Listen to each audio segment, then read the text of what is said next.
भैंसतान थाने में दर्ज बच्ची से दुष्कर्म के आरोपी को भैंसतान पुलिस ने कुछ ही घंटों में पकड़ लिया। सूरत के भैंसतान इलाके में ऊनपाटिया के पास एक सोसाइटी में एक युवक घर के पास खेल रही दो छोटी बच्चियों के साथ आया और उनके साथ यौन शोषण करने का सीसीटीवी फुटेज सोशल मीडिया पर वायरल हो गया।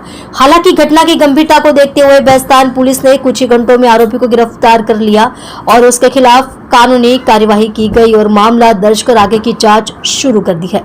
दिनांक 2/1/2025 को भैंसतान के पुलिस क्षेत्र में ऊनपाटिया के पास अलीफ नगर में अपने परिवार के साथ रहने वाली दो छोटी बच्चियां अपने घर के सामने खेल रही थी। तभी एक अज्ञात व्यक्ति ने बच्ची को अपनी गोद में उठा लिया और उसके साथ शारीरिक छेड़छाड़ की। सीसीटीवी सोशल मीडिया पर वायरल हो गए, लेकिन इस घटना की गंभीरता को देखते हुए भैंसतान पुलिस थाने के पीआई विरल पटेल ने गंभीरता देख आरोपी की तलाश के लिए तुरंत अलग टीम गठित की गई और आरोपी की तलाश शुरू कर दी गई। तभी पुलिस सीसीटीवी और पुलिस नेटवर्क के आधार पर आरोपी मोहम्मद नसीर मोहम्मद सगीर अंसारी 26 व्यवसाय नौकरी संचा खाता पता गोल्डन इंडस्ट्रीज सनामिल के अक्षानगर कंकाली बस्ती आशिया मस्जिद के पास ऊनपाटिया सूरत के पास पहचान कर आरोपी को पकड़कर पुलिस ने पूछताछ शुरू की तो उसने अपराध कबूल कर लिया। पुलिस ने आरोपी के खिलाफ मामला दर्ज कर लिया है और बच्ची से छेड़छाड़ के मामले में आरोपी के खिलाफ पोक्सो के तहत मामला दर्ज कर आगे की जांच शुरू कर दी है।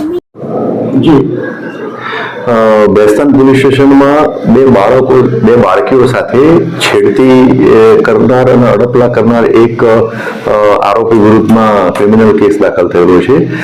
BNS ની કલમ હેઠળ અને પોક્સો એક્ટની જે સંલગ્ન કલમો હેઠળ ગુનો દાખલ થયેલો છે। આ બનાવની વિગત એવી છે કે ભેંસતાન પોલીસ સ્ટેશન વિસ્તારમાં ઊનપાટિયા વિસ્તાર છે, એમાં આ જે બાળકીઓ જે છે એના પેરેન્ટ્સ સાથે ત્યાં રહે છે અને એ ઘરના આગળના પેસેજમાં બાળકીઓ અને બીજા નાના બાળકો હતા, બધા રમતા હતા। એમાં આ ઈસમ જે છે આરોપી ત્યાં આવી અને આ બાળકીઓ પૈકી બે બાળકીઓ સાથે છેડતી કરી, શારીરિક અડપલા કર્યા। એ અનુસંધાને આ ક્રિમિનલ કેસ દાખલ થયેલો છે। તપાસ કરતા આરોપી મળી આવેલ છે, પોલીસે ડિટેન કરેલો છે। આરોપીનું નામ છે મોહમ્મદ નાઝીર મોહમ્મદ સગીર અંસારી। એની ઉંમર 26 વર્ષ છે અને એ સનામિલ પાસેના સંચા ખાતામાં નોકરી કરે છે અને આરોપીને ડિટેન પણ કરી લીધેલો છે અને હાલમાં ગુનાની તપાસ ચાલુ છે। ના, એ આરોપી એ સોસાયટીમાં નહોતો રહેતો, બીજી જગ્યાએ રહે છે, પરંતુ ત્યાં આવેલો હતો અને આ બાળકીઓ રમતી હતી અને એમની સાથે અડપલા કર્યા અને આ જે બનાવ જે છે એ સીસીટીવી કેમેરામાં પણ આમાં કેદ થયેલું છે। બાળકીના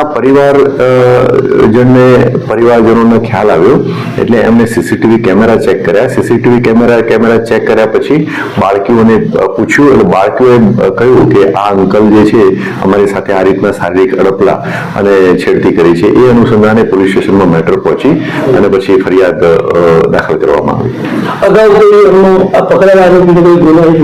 ના, હાલ પ્રારંભિક તબક્કામાં છે તપાસ, હાલ સુધી કોઈ ગુનાહિત ઇતિહાસ જણાઈ આવેલો નથી।